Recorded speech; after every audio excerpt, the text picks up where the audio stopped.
good evening, wherever it might be. My name is Sean. I'm delighted you're joining us for today's ESPC community webinar. Today I'm joined by Brian Bonk, MVP, who will cover GraphQL with materialized Lakehouse views, a match made in heaven. We love hearing you guys have to say, so remember to join in conversation about today's webinar and more on X. Our handle is at ESPC_community and our hashtag is hashtag ESPC25. Tweet us, tag us, and tell us what you learned. Don't forget to check out our Learning Hub, which updates the latest blogs, ebooks, webinars, and how-to videos. You can access and view the Learning Hub by visiting our website, sharepointeurope.com, and clicking Content tab at the top. Falcon Europe 2026 Barcelona from 28th of September to 1st of October. Microsoft Fabric is becoming the backbone of modern data and AI strategies, and FabCon Europe is where serious practitioners go to stay ahead of the curve. This is the only European conference fully dedicated to Fabric, with deep technical sessions, real-world architectures, and direct access to the experts shaping the platform. If Fabric is on your roadmap, you should be in Barcelona. Secure your ticket now and protect your data strategy investment. ESPC 26 Amsterdam, 20th of November to 3rd December. Microsoft 365 is a mission critical, yet most organizations fail to extract its full value. ESPC brings together the experts who design, deploy, and optimize SharePoint, Teams, Copilot, and digital workspace at scale. If you own collaboration productivity outcomes, ESPC is non-negotiable. Book your ticket now and turn platform spend into business impact. EPPC 26, 29th of June to the 2nd of July. Power Platform and Copilot promise speed and scale, but without the right approach. They introduce risk. EPPC is a leading European event for learning how to build, govern, and extend low-code solution at enterprise level. Don't let skill backs or governance issues slow you down. Buy your EPPC ticket now and move faster with confidence. As always, if you have any questions at any stage, feel free to type in the chat box and Brian will get to them during the webinar. This webinar will be recorded and added to the Resource Center, where you will be notified by email when it's available. And now I'm going to pass you over to today's webinar presenter, Brian. Hello, Brian. Thanks for joining us today. Hi, and thank you. Thank you for having me. And as Sean just said, yes, welcome to everyone. I see that we have, including Sean and me, we have 11 live right now, and that's perfect. And hopefully more will join later on. Yeah. If you see this on YouTube or in the learning community afterwards, you won't be able to ask questions, but you will just be able to see what happened. So I hope you still enjoy it. And as Sean just said, if you have any questions during this session, please don't hesitate to ask them. And Sean will interrupt me at the worst possible time. That's quite fine. If I don't see it myself, because I'll have my eyes and ears all over the place. I have two screens, and I'm sorry that I'm not looking directly at the camera because I have things all over the place right now. So let's get started, and let me start by sharing my own screen, and then I have a few slides to get started, and then we will jump into the actual presentation.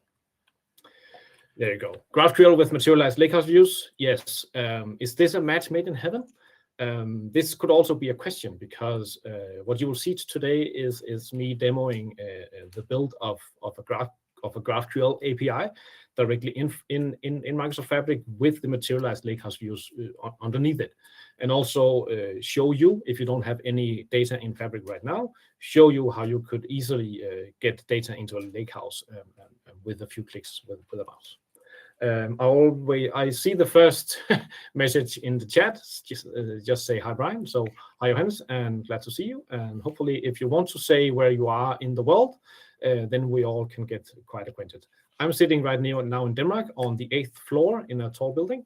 And outside it is freezingly cold. We just got a lot of snow, so that's the temperature and the whereabouts right now. Let's see if I can switch to the next one. There you go. A short thing about me. My name is Brian. I'm from Denmark. I'm a Microsoft Data Platform MVP, and I run my own business named ProBI. You can find me on LinkedIn. If you go to aka.bi/Brian, then you will see my profile. If you want to follow along on my journey on Fabric and Data Universe and starting your own business, I would gladly follow you back, or you can always just ping me there if you have any questions after this session. I also run a full reference guide for the Custom Query language on kql.how, where you can find everything you need to know about the Custom Query language. We will not touch upon the KQL language today, but if you have questions about, hey, how do I do real-time intelligence? How do I do this script and so forth? kql.how is the place to go. I do a lot of blogging, and right now you can find me on brianbong.dk, where you will see my blogs. And it's not as frequent as I wish. Is a blog ever that? But step by and look if there is something that you might learn that I have also been struggling with and giving you the solution there. Afterwards, I know that ESPC would love for you to visit their learning platform, but if you have any needs for the slides, you can always find the slides at ak.bi/slides after the session, where you can download it as PDF and then reuse it wherever you need. It's free of charge for you to use. Then I got a lot of certifications, but let's us just continue into the session. First of all, the problem. What problem do we have? How do we solve it? And how do we actually? What kind of options do we have? I'll guide you through it with a take of a story with persons in it. So take it for what it is, but it is a path for you to try to understand what are we trying to build. Then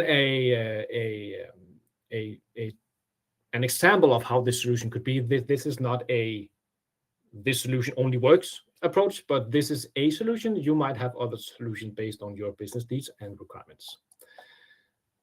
Then I'll show you how to do it the easy way, and of course with a live demo. So let's get started. Oh, there you go. We have people from the UK, Ireland, Belgium, Germany, and Copenhagen. Wow, perfect. Denmark. So nice.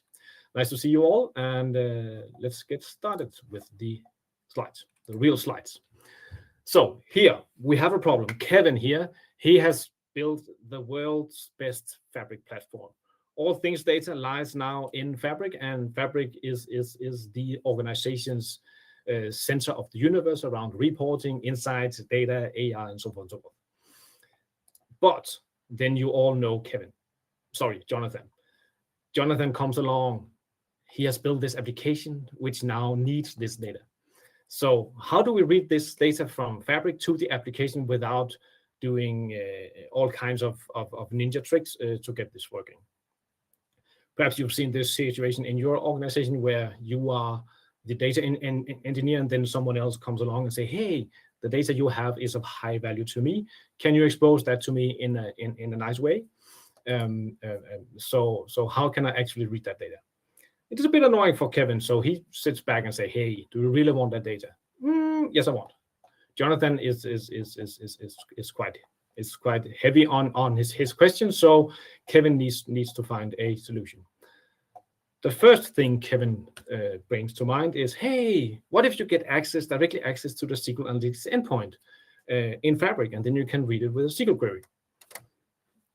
And perhaps you know the problem here, where Jonathan is, nah, I don't want to maintain connection strings and users and SQL queries. And if your backend changes, I don't want to change my SQL query just because you have added a new column or removed a column or whatever you have done. I want to access the data as it was an API. So can you give me an API directly inside Microsoft Fabric? Kevin thinks about it and says, yes, I have GraphQL. What do you say about GraphQL? I can create a GraphQL API endpoint for you, Jonathan. And then you can authenticate through Entra ID, which is this organization's way of doing it. So it can both be a personal authentication, or it could be done through an app registration. Jonathan is happy, and Kevin says, yes, let's build this. Let's build this solution where we have Microsoft Fabric, we have a Lakehouse. It could also be a warehouse. It could be whatever there is. And let's expose this GraphQL API to the application, where the application can then read the data with a GraphQL query to get the data when they need it. So This is the solution we're going to build, but there's a but here because Kevin is not the developer. He needs to talk to Lisa. He asked Lisa, hey, Lisa, I have this query for you. What can you do? Can you create a GraphQL and API endpoint directly on top of our data set and expose that to Jonathan because Jonathan needs us to build this application? These are things. And then she says, well, we have this standardized GraphQL item inside Microsoft Fabric Lakehouse. And then the API endpoint in using GraphQL will then expose the data to the applications. And also if also Karen and Dennis and Tom comes along and they also have applications they want to read it, we can use the same Graph API endpoint. So they only have one point of access and we can expose all the data inside Fabric through this endpoint. Well, that's very good, Lisa, asked Kevin, but how much does it take you to do? Lisa thinks, and then she says, hey, I can build this in around, I can expose the API if you have the data ready for me. I can expose the API and build it in around 5 or 10 minutes. But as a good consultant, Lisa will still invoice him 2 or 3 hours. No, sorry, that was just a joke. But you know the drill. Clicking and doing things inside Microsoft Fabric is easy peasy. The problem or the complex things happens when we talk about security, access control, how do we expose the data, what kind of data structure do we want, and so on and so forth. This demo will be the easy way of doing it.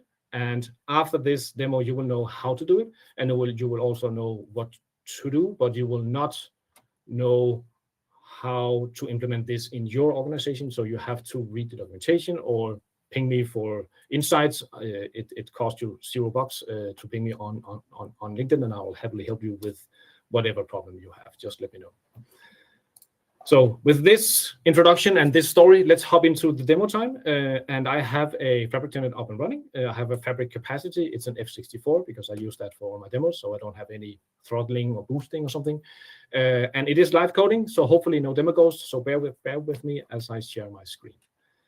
I need to find my screen. It is somewhere. I have a lot of windows open, as I said. There you go. I have zoomed in a bit on this page. I hope it works for you.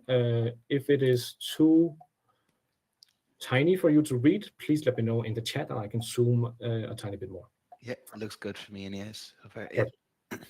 And if you, the user or attendee, have any questions, just again let me know in the chat. We will answer them as we go along. So, first of all, to create this scenario as Kevin, Jonathan, and Lisa spoke about, we need a lakehouse. So let me create a lakehouse. I'll find the lakehouse in the top left corner, new item, and hopefully I can find a lakehouse just by typing lakehouse. I'll select the lakehouse. The lakehouse needs a name. I know by fact that when I get the demo data from Fabric, it is a retail data set. So I'll call this lakehouse retail analytics.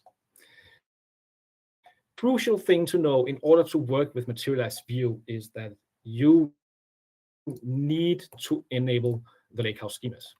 The Materialized views only work when you have Lakehouse schemas enabled. So if you have an existing Lakehouse and you did not enable Lakehouse schemas, you need to create a different or a new Lakehouse and enable Lakehouse schemas in order to use the Materialized views. Materialized views won't work without Lakehouse schemas enabled. So remember this, it is quite crucial for you to get this up and running. It takes a few seconds for the Lakehouse to spin up once you have a workspace, and when the Lakehouse is up and running, you'll see an empty Lakehouse with no data. Luckily enough, in the middle of this new Lakehouse view, we have this start with sample data. Start with sample data enables me to start with 3 different options. If you don't have any known Lakehouses already in your organization, or you just want to try things out before doing it on your organization, I can start with public holidays. That's just one table. That's quite easy. Or I can start with the New York City taxi data set. That's also just one table where I get all the things about New York City taxi. Or I could start with the retail data model for for wide world importers. This data set has a few tables. I think it's 5 or 8. And the data is now being pulled from a Microsoft managed storage account. It is being ingested through the Fabric CLI. And they are creating the tables, they are copying the data, they are also creating the files. So the files here behind the scenes are the Delta Parquet files. And it takes a few seconds. And without further ado, I now have a fact table and I have 5-dimension tables. I have, let me make this a bit wider so we can read them. Oops, sorry, I got that hover. Now I lost my mouse. There you go. I have dimensions. I have city, customer, date, typical date dimension, employee and stock item, and I have the effect of fact sale. So now, let's say we have built this Lakehouse, and now Jonathan needs access to the. I keep losing my mouse. Where is it? I'm sorry. There you go. Sorry, Jonathan needs access to the fact data, and he also needs access to the stock item and the dimension of city, but he wants it in an aggregated way. So in order to create this materialized view, it requires you to have Fabric Runtime 1.3. This is by default the latest version. So unless you have a specific Lakehouse runtime enabled on your tenant, on your Fabric tenant, you will be able to use it. If you have a Fabric runtime earlier than 1.3, you won't be able to use the materialized views. So 2 things, schemas and the runtime of 1.3, then you're good to go. So in order to create a materialized view, I need to go into the portal and then manage the materialized views. It is a button at the top ribbon. The materialized views right now is in preview. It works quite well, even though it is in preview. And you might see some quirks here and there when working with the materialized views, and that is because it is in preview. So if you have a problem with it's not working, it's not provisioning, the schedule is not working, it is because it is a preview feature, but it is quite unbuggy what I have tested. But bear in mind, if you work with it and find a bug, that's just what it is. Try again, and it often works again. So let's create a materialized view. In order to create a materialized view, I need to run a Python notebook. I could have a materialized view from a notebook where I want to reuse that one based out of a CI/CD process or something, or I could just create a new notebook for this specific use case, and then then execute that one. So at the top ribbon, I need to select new materialized view, and either from an existing notebook or from a new notebook. In this case, I'll just use a new notebook because, as you have seen, when people they are trying to cook on telly, they have perhaps prepared themselves just a tiny bit. And I have this script right here. Just let it spin up for a while, and then we're good to go. This cell is the notebook I want to create. It contains now the code that I want to create. I just pasted this in, and let's go through it. The first thing up here is that I'm using SQL because I have been in the data world for 25 years. I know a way around SQL. I could also do this in Python, but it is way easier to create a materialized view using the SQL because it is just a create materialized view command. And then you might not know this little trick because it can create it if it does not exist. If it already exists, it will not be created. Then I need to do an alter materialized view or just drop it and recreate it. It's up to you on how you want it. When you're creating materialized views, you also have options to add a comment. So you could have we all love to hate documentation. So you could add comments. You could add, hey, this view is aggregating sales metrics by stock item and city. It is used by Jonathan, or it is exposed to the GraphQL, something. Make a usable comment here.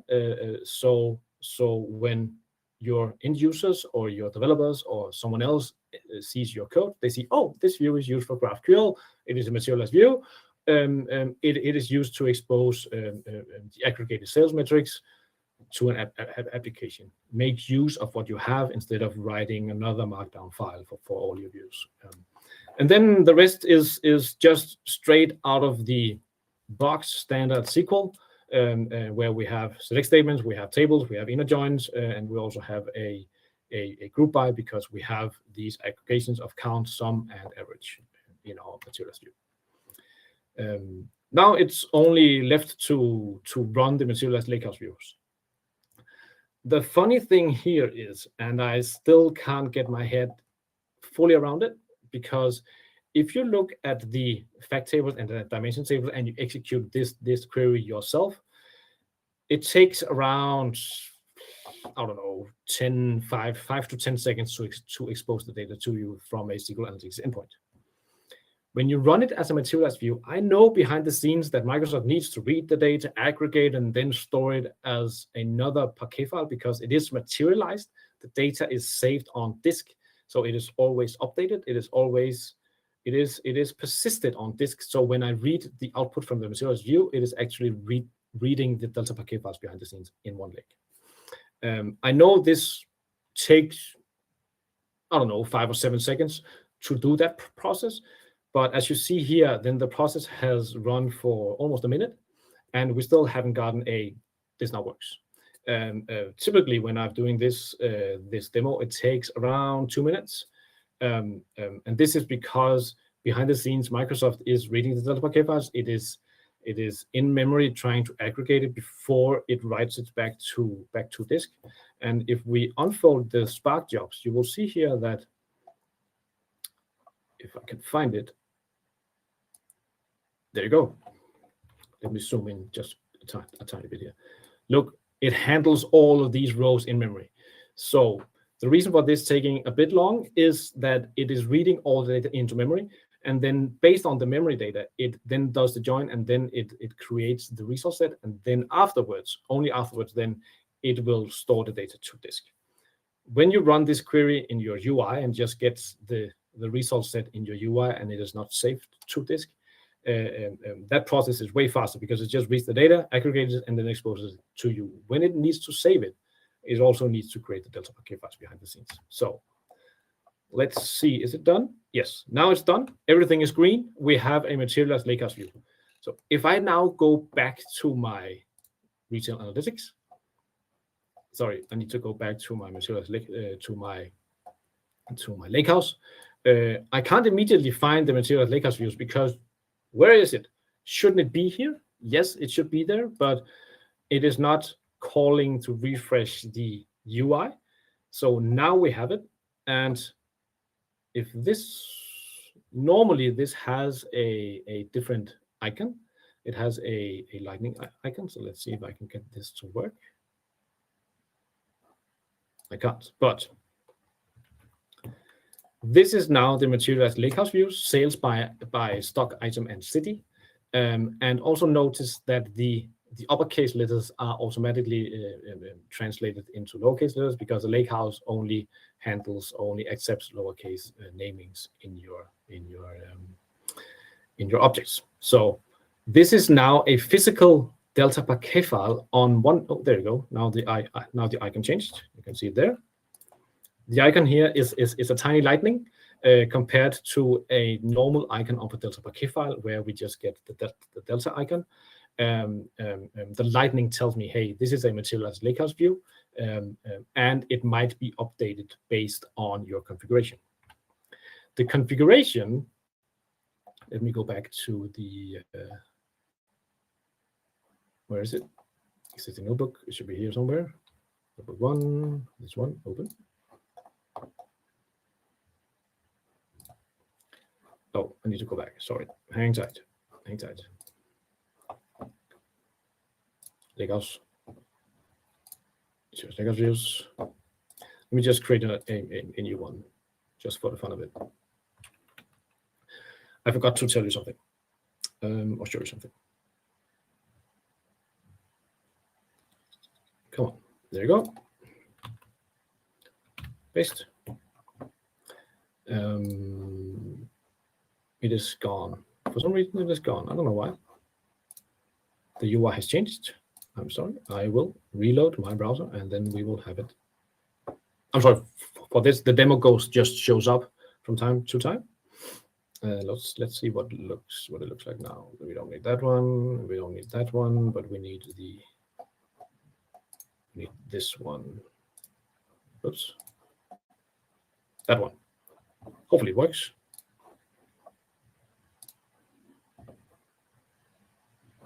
Stop and close. It's fine. Now we are in the Lakehouse.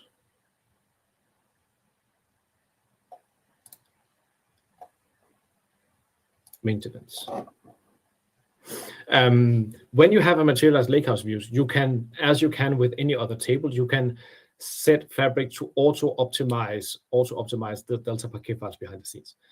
When you're optimizing Delta Packet files, you are removing the option to do time travel, as you can on normal Delta files, where you can say, give me the data as of a timestamp. And you can also do the vacuum command if you want to. I would highly encourage you not to fiddle around with the materialized Lakehouse views too much, because behind the scenes, Microsoft does quite a good job on handling all of these processes. Now the data is ready to actually be exposed through a GraphQL API. I can also, let me see, I have a note here. I forgot this one. I need to go back to Materialized Lakehouse views, and then I need to show you one more thing. There you go. Now it works. This Materialized Lakehouse view is now also giving me the lineage of what is actually happening. The lineage here shows me, hey, I have the fact table that loads data to the Materialized Lakehouse views of sales by stock item, and also the dimension stock item loads data, and also the dimension city.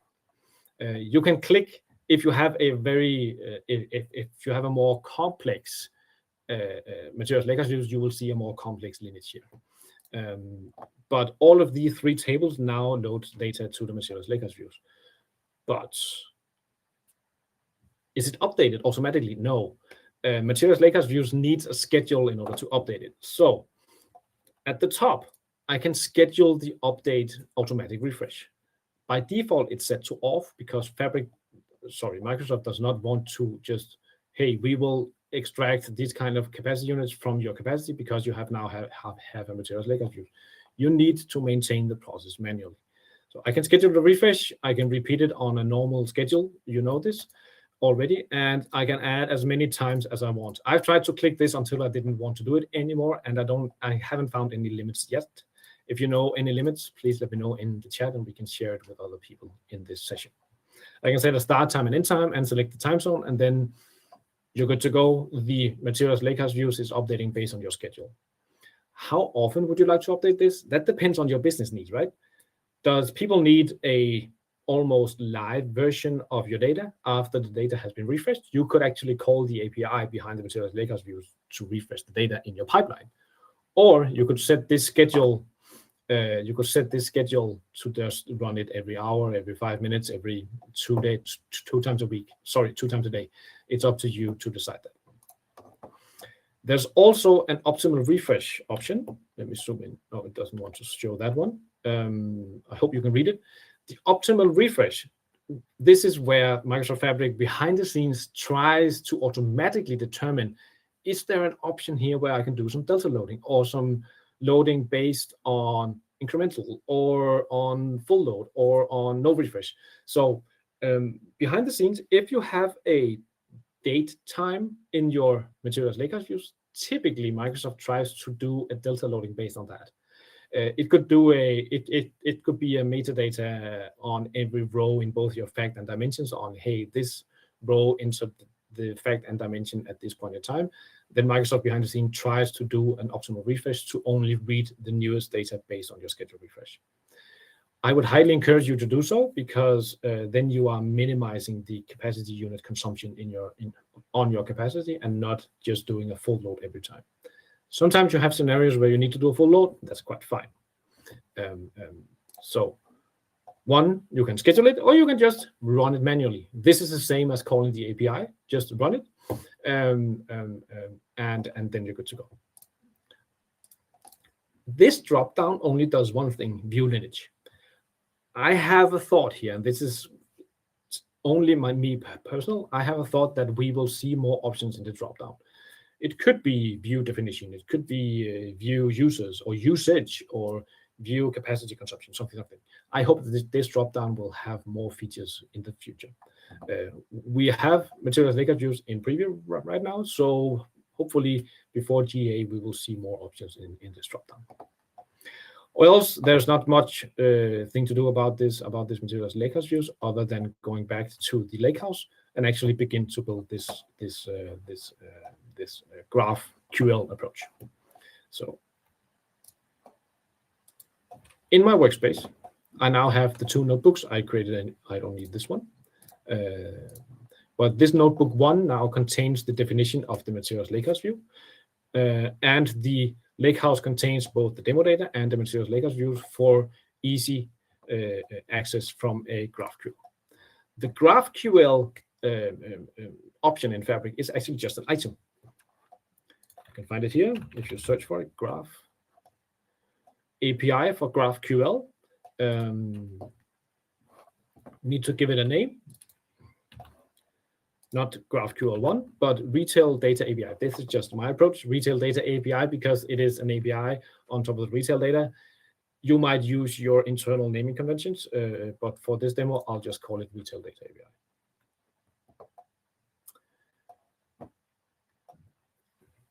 Now we have an API in Fabric ready for usage, but we haven't connected any data set to it. So we need to select the data source. So either we can connect to a data source with single sign-on authentication, or we can connect to Fabric or external sources using a safe credential. In this demo, we are using the same tenant for the dataset as we have the GraphQL API. So I will choose the SSO, single sign-on authentication. If you have a different setup, you might select otherwise. But let me just, for the sake of this, select the Lakehouse with an SSO. You'll see I have a different set of Lakehouses here because I have a lot of demos running. But the top here is Retail Analytics. And notice that it is actually the SQL Analytics endpoint. We are connecting to the SQL Analytics endpoint in order to query the data, because the query will be executed as using the connection string from the SQL Analytics endpoint. The end user won't see this, but behind the scenes, the API connects to the data using the SQL Analytics endpoint. Oh, there's a question. Any idea when Materialized will be GA? Whoa. Okay.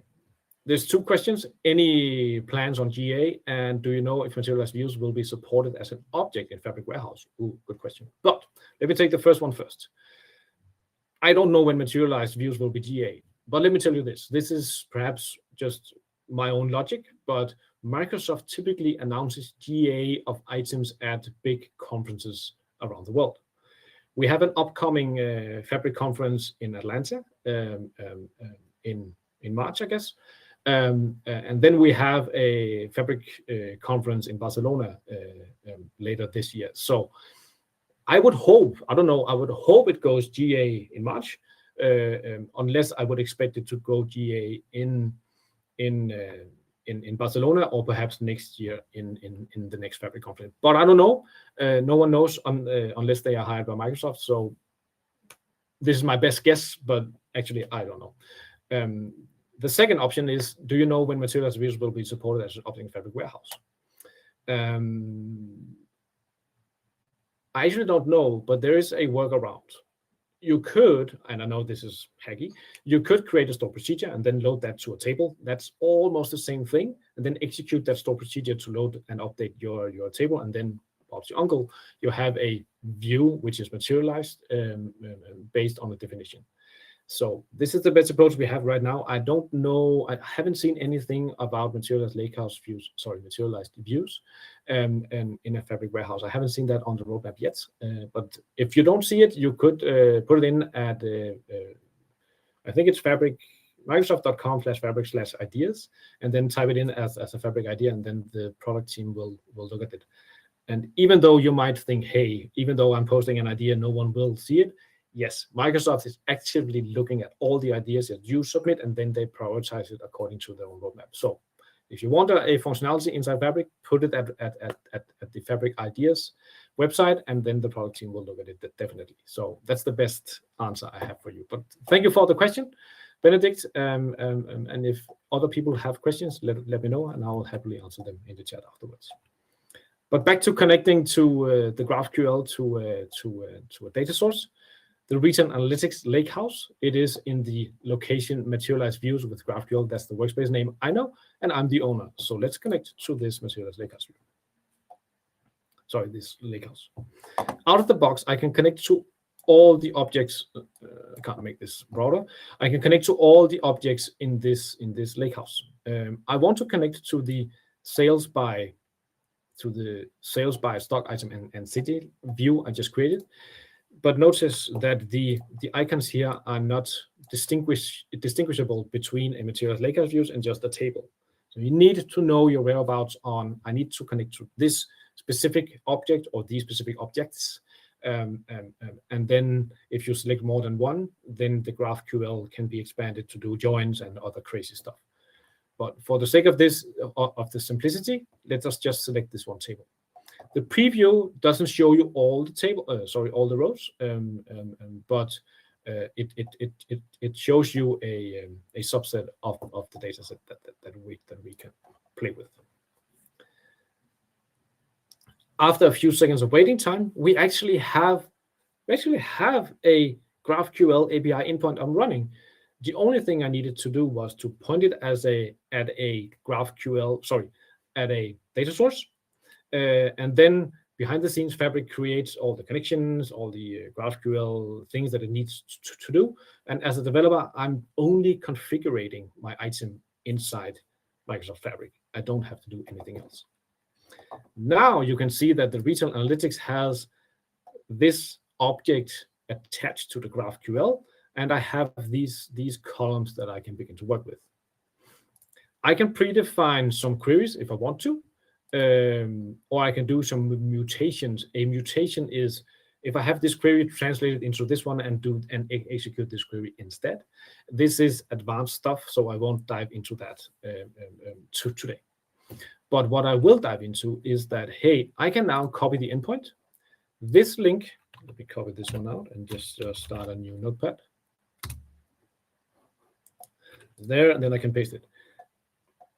Take all the screenshots you want. This GraphQL will be diminished after this session. So this GraphQL endpoint, if you try to connect to this right now from your browser, you will see an Entra ID pop up because you cannot authenticate to this API unless you have an active user on my tenant, and you don't. So, but you can share this URL to people who want to access, and then you need to contact your IT department or do it yourself and create an Entra ID user for them, or create an application of registration for them to access this GraphQL endpoint. I can also generate some demo code. If I want to work in Python, then this is an approach to use Python as an approach, or I can just select Node.js, and then I have a Node.js approach.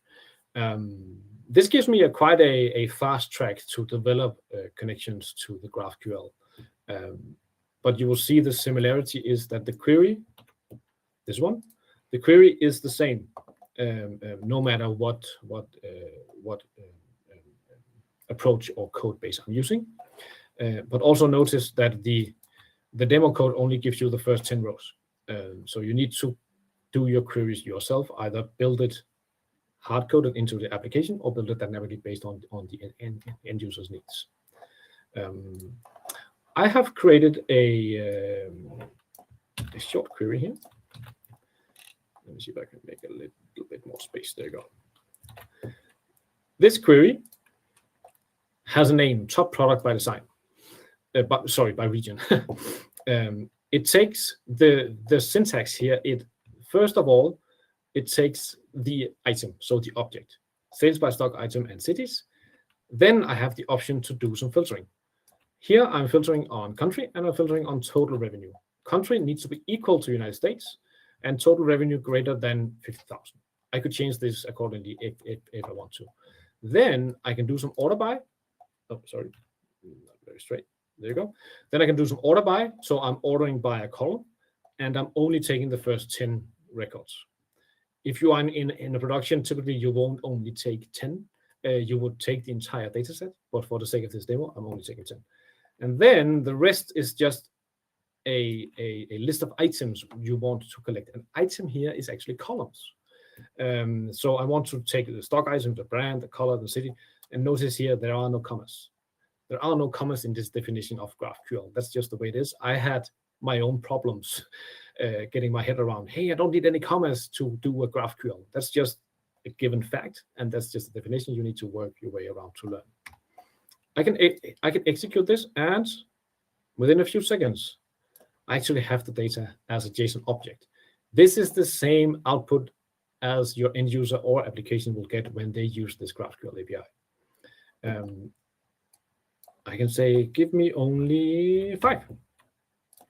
Then I'll only get 5. You can't see the numbers here, but the list here is only 5 objects. And it is 5 arbitrary objects if you don't do an order by. If you do an order by, it is given the first 5 in that order, in the descending order of total revenue. I could also say total revenue must be less than. And notice here, once I do this, once I begin to type, directly in the UI, I get intelligence for helping me write my GraphQL, my graph query correctly. So I can choose less than, or I can choose less than equal, LTE. I'll just choose less than, and then I'll run it again. And now I get other types of information here. So build your GraphQL query either hard-coded or dynamically, and then directly out of the box, your graph endpoint will work for your application and your end users. But what about security and access control and all those kind of stuff? This is rather complex. So in the sake of the time, I'll just paste the link in the chat. And then for those of you who watch this live, you can click on this link, and then you will get the details behind how do I authenticate my Graph API in Intro ID? How do I get my users onboarded? How do I get my application up and running, and so forth? It is fully documented on this blog post by Microsoft. Given that, I will go back to the slides. So that was a demo. If you have any more questions, please let me know. If you want to see things again, we can also do that. I have a few slides left. So the solution is that both Kevin and Jonathan, they are quite happy. They now have a solution where Fabric connects, Fabric exposes data through the GraphQL API, and Jonathan's application can now just authenticate through Enter ID using the GraphQL API endpoint and do the queries either dynamically or hard-coded based on the application needs. There are 3 things I want to empathize here. We have performance, developer experience, and simplicity. First of all, the performance is quite substantial because the Materialized Lakehouse views, they are, as I said before, they are materializing data. They are actually storing data on disk in one lake in a Delta Parquet file. And then you can, as you remember, might remember, you can schedule the update or the refresh period of this Materialized Lakehouse views and make it as optimal as you want. It automatically behind the scenes, it tries to update the load patterns. So either do delta load, incremental load, or full load based on what Microsoft can figure out behind the scenes. The developer experience, it is, as you saw, I was only configuring with my mouse. I did not write, yes, I wrote the definition of the view, and then I also wrote the GraphQL query, but I didn't write any single line of code in order to create the API and connect the data to the API and expose that data through the API. That was just a matter of, was it 5 or 10 clicks with the mouse, and then I was good to go. This also enables you to connect more entities, more objects to your API endpoint. It doesn't have to be Lakehouse. It can also be a warehouse. It could also be other types of data sources that you have inside Microsoft Fabric. It all connects through that GraphQL endpoint, and then it exposes the data through there. It also does that across workspaces. So you might have let's say, a management workspace where you have centralized things, create the GraphQL API there, so you only have one API, and then create the schema definition and the connection strings and all those kind of stuff in that data set, and then have the Entra ID take care of the access control based on roles and accesses. So you don't have to create to request a new endpoint, even though you just are adding or creating or altering your data set behind the scenes. The only thing Jonathan had as a requirement is, hey, you can't change the schema. That is an option you need as a developer to maintain yourself. If you are removing a column, don't remove it physically from the GraphQL, from the object behind the GraphQL, because then the GraphQL query will break when the end user requeries the GraphQL API. Everything happens inside Microsoft Fabric. You don't have to set up API gateways, connection strings, all the kind of stuff. It is handled behind the scenes. It is a very complex infrastructure. If you have ever tried this on yourself, it is a complex way to do it. To do this in Azure, to create an API gateway, to have filtering and so forth and so forth. You just enable it in Fabric and you're good to go.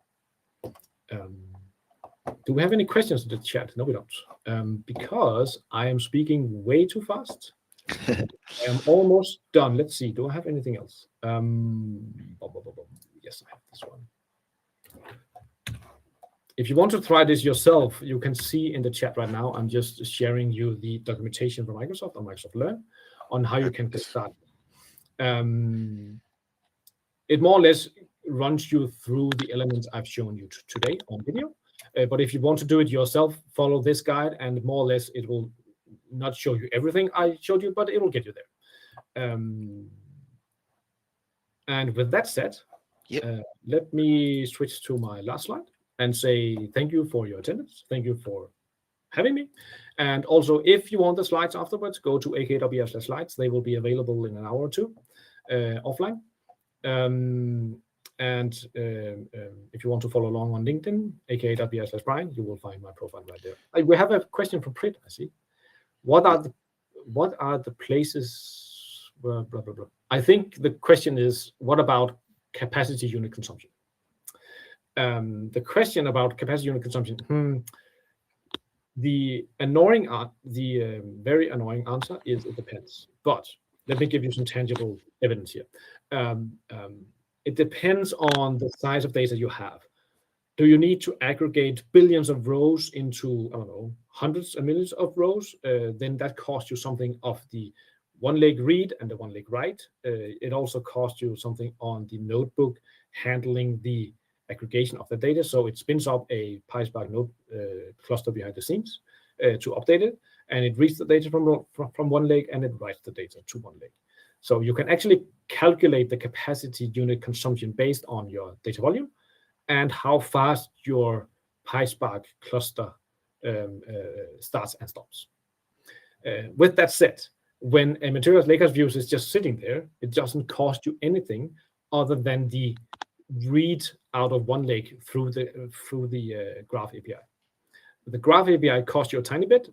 I think it's 0. something 00 something per query, because you need to pay for the actual data flowing out from one lake through the network to the end user. So I can't give you a direct answer, but you can calculate it based on your data sizes and the uptime of your PySpark cluster.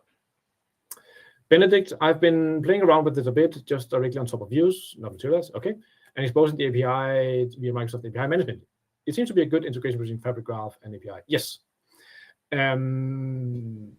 A good point to put in API management in front of this, because API management is the centralized one point of entry for every API you have on your tenant, through both internally and to itself and externally to other clients. So yes, by all means, I would, if I had an enterprise setup and I want to expose data from other places than Microsoft Fabric, I would definitely use API management, because then you have a centralized thing and approach and method and security and all that kind of stuff to do it only once. But if you only have internal usage for the GraphQL and it only resides inside Microsoft Fabric, I would just go the easy way and only use the API for GraphQL inside Microsoft Fabric. So definitely a good choice to use API management if you are an enterprise organization exposing data through both internally and externally to other collaborators.